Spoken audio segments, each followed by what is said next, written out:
My name is Gerald Morrow. I'm 64 years old. I own 3 auto shops in Dayton, Ohio, and a handful of commercial properties I picked up over the years. Nothing flashy. I drove a used F-150, wore work boots to church, and fixed engines on weekends because I liked the feel of it. People in my neighborhood saw me as just a mechanic who got a little lucky. I let them think that that was the life I built, and someone I trusted was trying to end it. The night it started, I had just dropped Loretta off at the airport. She had a conference in Chicago. She said, "Back Thursday." I kissed her cheek at the curb, watched her roll her bag through the automatic doors without looking back and put the truck in drive. My son Darnell was in the back seat. He was 8. Came to us late in life, a surprise I would not trade for anything in this world. Most evenings he talked the whole ride home about video games or baseball or whatever his teacher said that day. That night, he did not say a word. I checked the mirror. He was pressed into the far corner of the seat, knees pulled up, staring at nothing. "You okay back there?" He did not answer right away. I pulled onto the highway and tried again. "Darnell, talk to me, Dad." His voice came out barely above a whisper. "We can't go home tonight." I took the next exit and pulled over on a side street. Hazard lights on, turned around to look at him. His eyes were wet, not crying, just full. "Tell me what happened," I said. He took a breath like he was about to jump into cold water. "Last week, I woke up late and went to the kitchen to get water. Mom and Randall were in there." He stopped. She gave him a little bag, a Ziploc bag, with white powder in it. She didn't see me standing in the hallway. Next morning, I asked her what it was. She said baking soda for his apartment. He looked at me. "Dad, I know her lying face." That was her lying face. Randall Briggs, my daughter Rochelle's fiance, 34 years old, good-looking, always had a firm handshake and a smooth answer for everything. Sat at my table every Sunday. Called me sir like he meant it. 8 months ago, I lent him $22,000 for a real estate deal he said was about to close. The deal never came up again. I kept my voice steady. "Is that everything?" "No." He wiped his nose on his sleeve this morning. Before school, Mom was in the shower, but talking loud on the phone. I heard her say tonight is the last night for the old man. She said the medicine soaked in enough. The hazard lights clicked in the silence. Click, click, click. I thought about the small white pill Loretta brought me every evening with a warm glass of milk for your heart, baby. She would sit on the arm of my chair and watch me drink every drop before she left the room. I had been dizzy for months. Vision blurring in the afternoons. The doctor she steered me toward last spring kept saying stress and age. I believed him because I believed her. I sat there for a moment, just breathing. Then I put the truck in drive and did not go home. I drove past our street, 2 blocks further, and parked in the shadow of an empty lot across from the house. Killed the engine. Told Darnell to stay low and stay quiet. We waited. 40 minutes later, a black Audi pulled up to the curb. Not the driveway, the curb, like the driver owned the place. Randall got out first. Then the passenger door opened and Loretta stepped out. Same dress she wore to the airport. No luggage. She had a key in her hand. My key. He put his hand on her back, and they walked through my front door together. Darnell saw it. He did not make a sound. He just reached through the center console and held my hand. I'm 64 years old. I have buried a business partner, survived 2 recessions, and raised a daughter alone for 10 years before Loretta came into the picture. I thought I knew what a hard moment felt like. I did not know anything. I drove us to the Hampton Inn downtown. Paid cash at the front desk. Got Darnell settled on the bed with the TV on low, then stepped into the bathroom and called Howard Pittman. Howard ran a private practice 2 doors down from my first shop for nearly 20 years. We had coffee together most mornings. He was the kind of doctor who still made house calls when it mattered. I told him I needed a full toxicology panel tonight, no hospital, no records going anywhere. He arrived within the hour with a black case and no questions. Drew blood, took a hair sample, ran the portable analyzer he used for industrial exposure cases. The machine worked quietly on the bathroom counter while I sat on the edge of the tub and listened to Darnell breathing in the next room. When the printout came through, Howard read it once and sat down on the closed toilet lid. Arsenic, Gerald, chronic exposure. Low dose, consistent over several months. Your body was being guided toward heart failure. Another few weeks and it would have looked like natural causes. I stared at the tile floor for a long time. The warm milk, every single night she watched me drink every drop. I did not sleep that night. I sat in the chair by the window while Darnell slept, and I thought about every evening for the past 4 months. The milk, the pill, her hand on my shoulder, her voice telling me to take care of myself. I thought about how many times I had looked at her face and seen a wife when I should have been seeing something else entirely. In the morning, I called Floyd Garrett. Floyd ran a private investigations firm out of Cincinnati. Not the kind you find with a Google search. I had helped him keep his business license 6 years ago when the city tried to pull it over a paperwork dispute. He owed me, and more importantly, he was the best at what he did. I need everything you can find on a man named Randall Briggs, I told him, and I need eyes on my house at 4417 Carpenter Road starting tonight. Nobody goes in or out without you knowing. Floyd called back the next morning. What he told me made the arsenic feel like the smaller problem.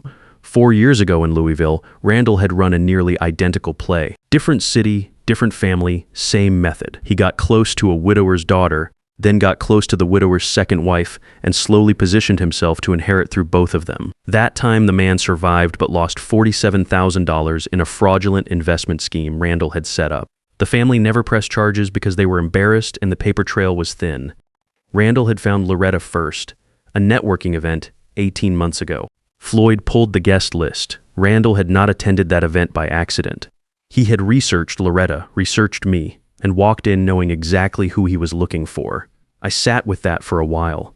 Loretta was not the mastermind. She had been targeted and seduced by a professional, but she had still looked me in the eye every night and handed me poison in a warm glass. Whatever happened to her, she had chosen it. I made one more call that morning. Patricia Wills, my attorney, I told her to start restructuring everything. The 3 shops, the commercial properties, the joint accounts, move it all into the family LLC I had set up years ago but never activated. Freeze the joint accounts and flag them for fraud review through the bank's private client division. How fast? She asked. As fast as it can be done legally and completely, I said. I do not want a gap anywhere. Then I went home. I told Loretta I had slipped on the stairs at the hotel. Weak spell, probably the mystery illness catching up with me. I walked slow and held the railing coming in the door. She brought me to the couch and propped a pillow behind my back and said, "Poor baby," in a voice so convincing I almost doubted everything I knew. Almost. I palmed the evening pill, flushed it when she left the room. Howard came by the next morning under the cover of being my personal physician managing my recovery. He brought chelation supplies in a plain bag, and we worked on it quietly in the bedroom while Loretta was at the gym. The days that followed were the longest of my life. I sat in my own living room and watched Randall come and go like he owned the place. He would stop by in the afternoons, always with some excuse. Checking on Gerald, dropping something off for Rochelle. He would stand in my kitchen and drink my coffee and talk to Loretta in a low voice with his back half turned to me. Once he looked over his shoulder and gave me a small smile. The smile of a man who thinks he has already won. I smiled back. Darnell became my eyes and ears inside the house. We had worked out a simple system. He would sit at the kitchen table doing homework while Loretta and Randall talked, and he would text me single words from his iPad. Safe meant nothing important. Moving meant they were changing rooms. He was sharper than any adult I had ever worked with. 3 days in, the text came through that changed everything. The word was, "Bag, followed by state soon." I called Floyd immediately. He already had audio from the kitchen. He played me the recording over the phone. Loretta's voice first, flat and practical like she was discussing a grocery list. He watches everything. He has his father's eyes. I catch him staring at me, and it makes my skin crawl. Then Randall. He is 8 years old. We report that you cannot cope with caring for a sick husband and a child at the same time. Emotional breakdown. The state will take him off your hands inside a week, Loretta. And if he talks to a caseworker, Randall, he is 8. Tell them he makes things up for attention. You are his mother, your word is law. A pause. Loretta, I want it done by Tuesday. I set the phone down on the bed and stared at the ceiling. 40 years of building something, 40 years of showing up and doing the work and being a man my kids could count on. And these two were sitting in my kitchen deciding to throw my son into the foster system so they could spend my money without a witness in the house. That was the moment I stopped waiting and started moving. I called Patricia back. How soon can you have the accounts frozen? End of business tomorrow, she said. Do it. The next afternoon, Floyd sent me a video clip on the burner phone he had set up for our communications. Loretta was at the kitchen counter. Her phone was on speaker. She was talking to Randall, who had apparently tried to use the joint credit card at a restaurant the night before. The card had been declined. She tried her own card next, also declined. I watched her face go through 3 different expressions in about 4 seconds. Confusion first. Then the start of something cold. Gerald did this, she said. Randall's voice through the speaker. He cannot have done it himself. He can barely get off the couch. He has a phone, she said. He has that attorney.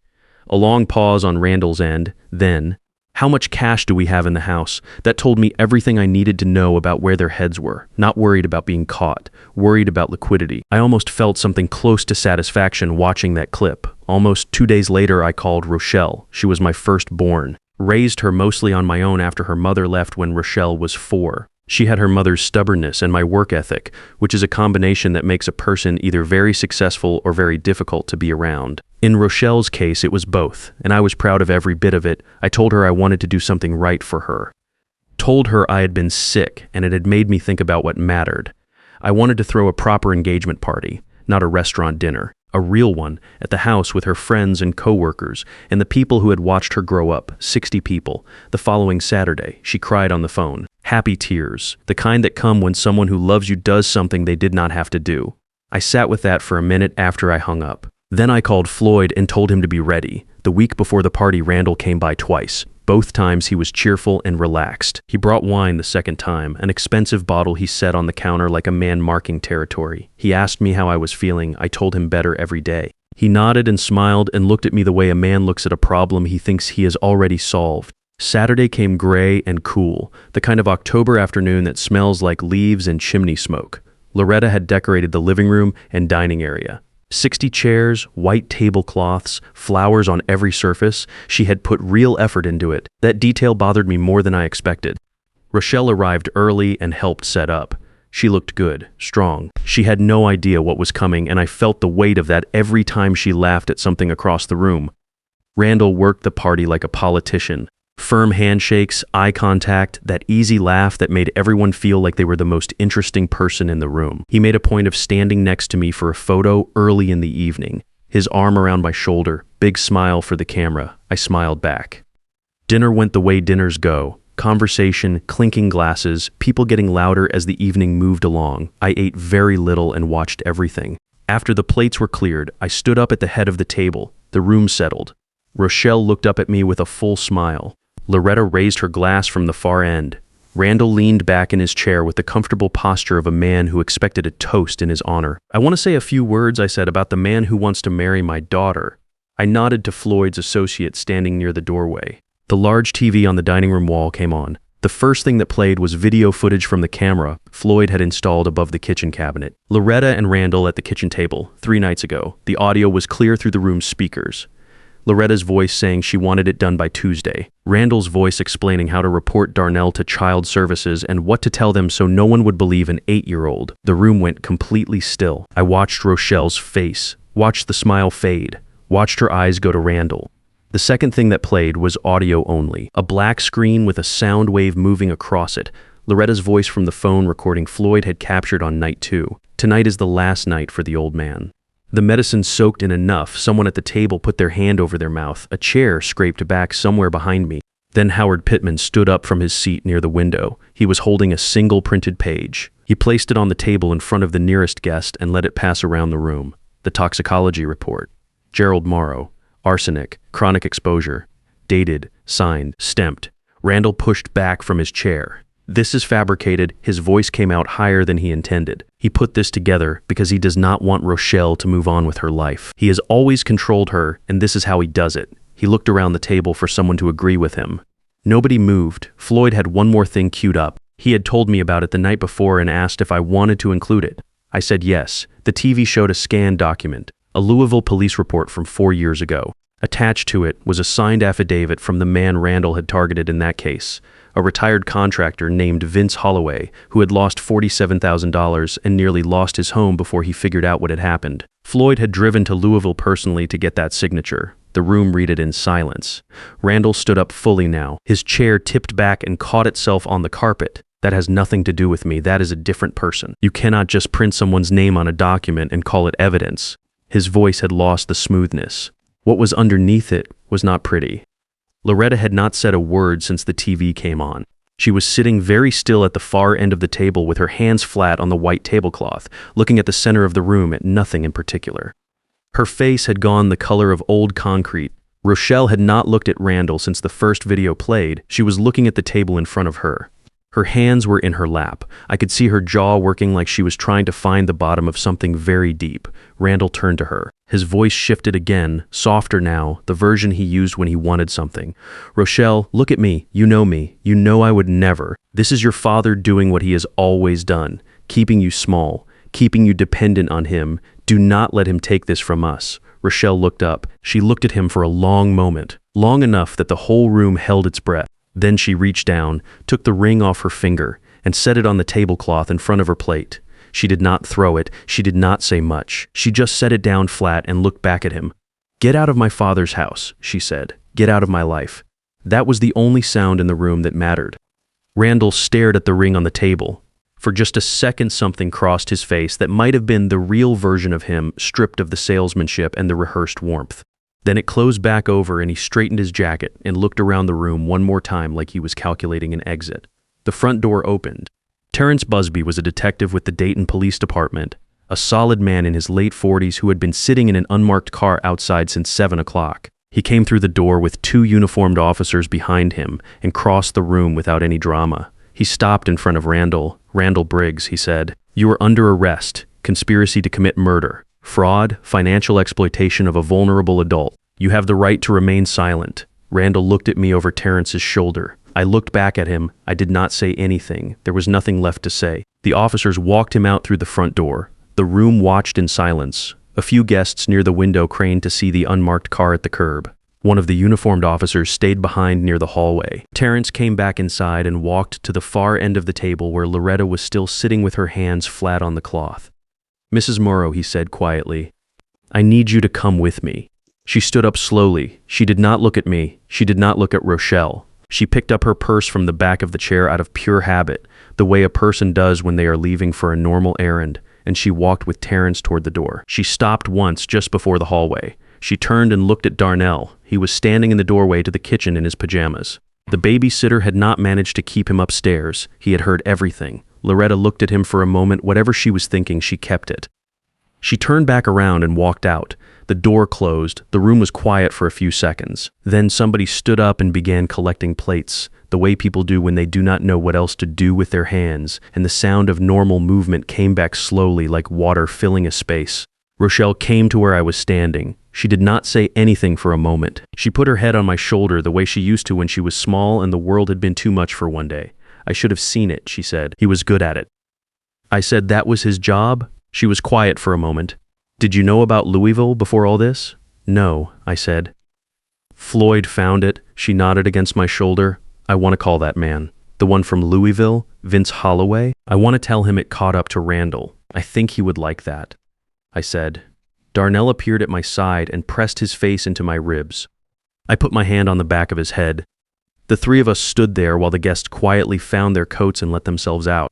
Randall took a plea deal 6 weeks later, 9 years, with the Louisville affidavit factored into sentencing. His attorney tried to argue the Louisville case was unrelated and inadmissible. The judge disagreed.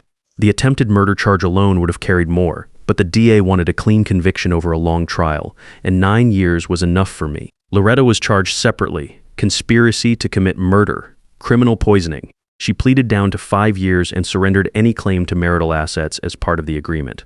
Patricia had already made sure there was nothing left to claim.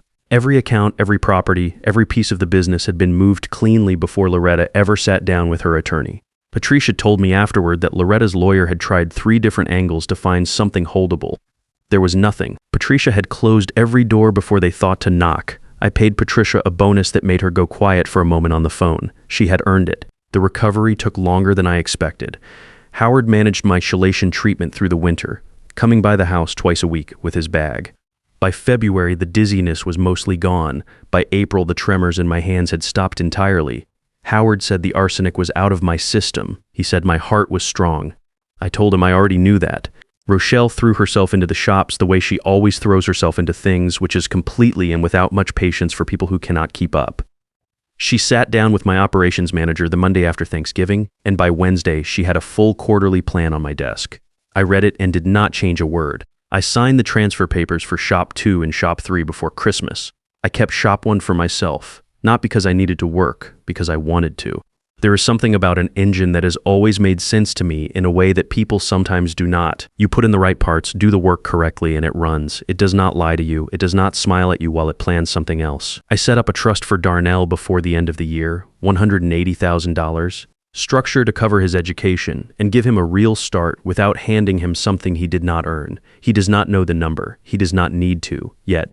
Right now, he needs to learn how a carburetor works and how to change his own oil and how to look a man in the eye when he shakes his hand. We are working on all three. Most Saturday mornings now, Darnell sits on the red toolbox in Shop 1 while I work on a 1968 Mustang restoration I have been meaning to start for the better part of a decade. He eats whatever he brought from the house and asks questions about every single thing I do. Why does that bolt go there? What happens if you over-tighten it? Why does this engine sound different from that one? I answer every question, every one. Rochelle stops by most Saturdays around noon. She brings lunch and argues with me about the quarterly numbers and then sits on the workbench and talks to Darnell about school for half an hour before she heads back to the office. She looks like herself again, maybe more herself than she has ever been. Whatever Randall had been doing to her confidence over 2 years, she is undoing it methodically, the same way she does everything else. I watch her sometimes when she does not know I'm watching. I think about the 4-year-old I raised on my own, the one who used to fall asleep on the couch waiting for me to get home from the shop. I think about how easy it would have been for everything to go the other way. For Darnell to end up in a system that did not know his name. For Rochelle to spend years married to a man who saw her as a tool. For me to end up in a box before I had the chance to see any of this. I think about my son sitting in the back of that truck, shaking, deciding whether he was brave enough to say what he had heard. He was 8 years old. He saved my life. There are men reading this right now who have built something with their hands. A business, a home, a family, a name people in their community respect. And there's someone in their life, maybe close, maybe very close, who sees that thing they built and thinks about how to take it, not earn it, take it. I'm not telling you to be paranoid. I'm telling you to pay attention. Trust is earned over time through action, not through proximity and a good smile. The people who love you will show you. The people who do not will show you too. If you're watching, I'm still here. My daughter is running my shops better than I did. My son is handing me a 3/8 socket and getting granola crumbs on my clean workbench. That is the whole story. If this meant something to you, hit like and subscribe. Leave a comment and tell me where you're watching from. I read every one. Share this with someone who needs to hear it today.